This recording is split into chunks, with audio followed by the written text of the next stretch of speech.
Hi guys! Alis muna pala ako may pupuntahan lang ako saglit. Ito na nga pala ang panahon ngayon dito sa aming lugar sa Dasmariñas, Cavite, Barangay Sabang. Ayan, mainit-init na po guys. As you can see, at natutuwa ako at ako'y sa wakas nakaligo na rin, o diba? Nawalan din kasi kami ng tubig. Hindi kami nawalan. Nagkaroon lang ng sira ang aming PVC pipe. And ngayon, okay na. Nakaligo na ako. Yay! Ayan o, tingnan nyo guys. Look at my hair. O diba? Halata naman naligo ako O diba? Bago ligo ako. Yun nga lang. Sumisilip na naman ang aking mga puting buhok.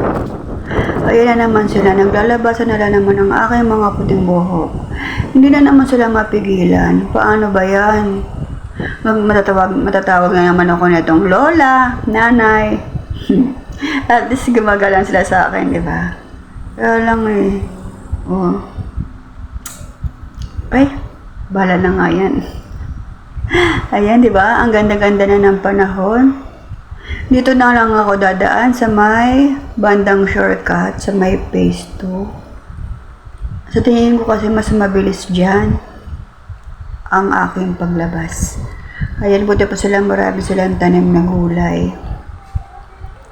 At sa pag-ikot ko, ay muli na naman akong iikot sa kaliwang bahagi ng street na ito.